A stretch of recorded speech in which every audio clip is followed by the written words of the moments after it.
তোর নতুন ফ্ল্যাট থেকে ঘুরে এসে মাকে বললাম সব খুঁটিয়ে খুঁটিয়ে, তোর ঝকঝকে মোজাইক মেঝে, ইমালশান লাগানো দেয়াল, আধুনিক ডাইনিং টেবিল, দরজা জানলায় ঝুলোনো দামি পর্দা, এমনকি তোর ব্যালকানিতে রাখা পাহাড়ি পাতার টব, সব কিছুই বললাম মাকে।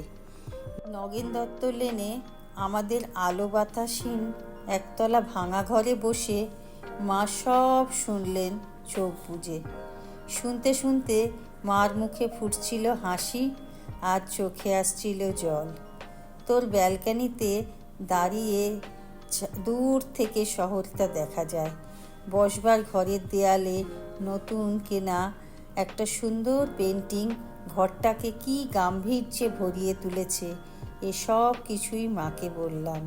চোখ বুজে শুনতে শুনতে মার মুখে ফুটে উঠছিল হাসি আর চোখে আসছিল জল।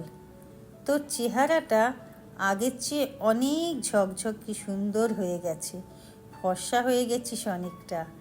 যদিও তোর হাসিটা আছে আগে সেই ছোটোবেলার মতো। জামাইবাবুর মুখে শুনলাম সামনের পুজোয় তোরা নাকি একেবারে পুরো দক্ষিণ ভারতটাই বেরিয়ে আসবি। মা নগেন দত্ত লেনের ভাঙাচোরা ঘরে বসে এই সব শুনতে শুনতে হাসছিল। কেন জানি না মার চোখে এসেছিল জল। সব কিছুই বলেছি দিদি, শুধু তোর ডাইনিং স্পেসে রাখা দুধ সাদা রঙের ওই ফ্রিজটার কথা মাকে বলিনি। তোর বিবাহবার্ষিকীর উজ্জ্বল সন্ধ্যায় তুই যখন গা ভর্তি গয়নায় অপরূপা হয়ে ফ্রিজের মাথায় হাত রেখে হাসছিলি, তখন যে তোকে কি দারুণ লাগছিল মাকে বলিনি সে কথাও।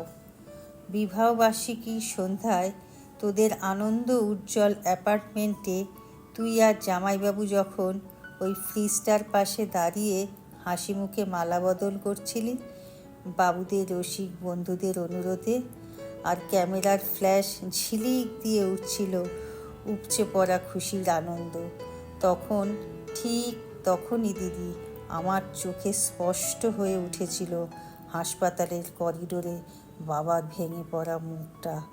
ভেতরে মা তখন অপারেশনের পর অচৈতন্য। ডাক্তার এসে বাবাকে বললেন চোখটা বোধহয় আর বাঁচানো গেল না, তাও একবার চেষ্টা করে দেখতে পারেন মাদ্রাসে। যদিও সে অবশ্য অনেক টাকার ব্যাপার। হাড়িকাঠে আটকে পড়া বাবার অসহায় পশুর মতন করুণ দেখাচ্ছিল তখন বাবার মুখটা। সিঁড়ি দিয়ে আস্তে আস্তে বাবা আমার কাঁধে হাত রেখে বলেছিল, কমলাকে সারা জীবন শুধু কষ্টই দিয়ে গেলাম, সুখ দিতে পারলাম না। আজও চোখ দুটোও চলে গেল, সবই কপাল। দিদি, অনেক দস্তুর চাপাচাপির পর তোর বিয়েটা তখন আরও কয়েক ভরি সোনা আর একটা ফ্রিজের দাবিতে আটকে গেছিল।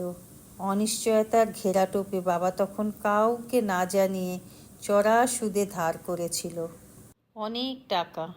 সামান্য মাইনের প্রাইভেট কোম্পানিতে চাকরি করা বাবা বেঁচে থাকতে থাকতে অন্তত একটা মেয়েকে পার করার দুরন্ত আশার ঝুঁকি নিয়ে ফেলেছিল অনেকটা। চোখের জল আর রজনীগন্ধার সৌরভকে পিছনে ফেলে তুই চলে গেলি দিদি। পড়ে রইলাম আমরা, মা আর আমি, আর পড়ে রইল নগেন দত্ত লেনের অন্ধকার ঘরে বসে থাকা সুদের বোঝায় চাপে তলিয়ে পড়া একটা সৎ মানুষ, তোর বাবা আর আমার বাবা। দিদি, তোর গা ভর্তি গয়না আর ওই দুধ সাদা ফ্রিজের কথা মাকে বলা হয়নি কিছুতেই। দৃষ্টিশক্তি খুইয়ে বসা মাকে বাবা বলেননি কিছুই, শুধু অসহায়ের মতো খুঁজেছেন মার মুখে একটু হাসি, বড় মেয়ের ভালো ঘরে বিয়ে হওয়ায় একটু তৃপ্তি। হাসি খুঁজতে খুঁজতে ক্লান্ত বাবা চলেই গেলেন। এখন নগেন দত্ত লেনের ভাঙা ঘরে বসে মা আর আমি আনন্দেই আছি। একটা আনন্দই বোধহয় সবচেয়ে বড়, এ বাড়িতে আর কোনো দিনও সানাই বাজবে না।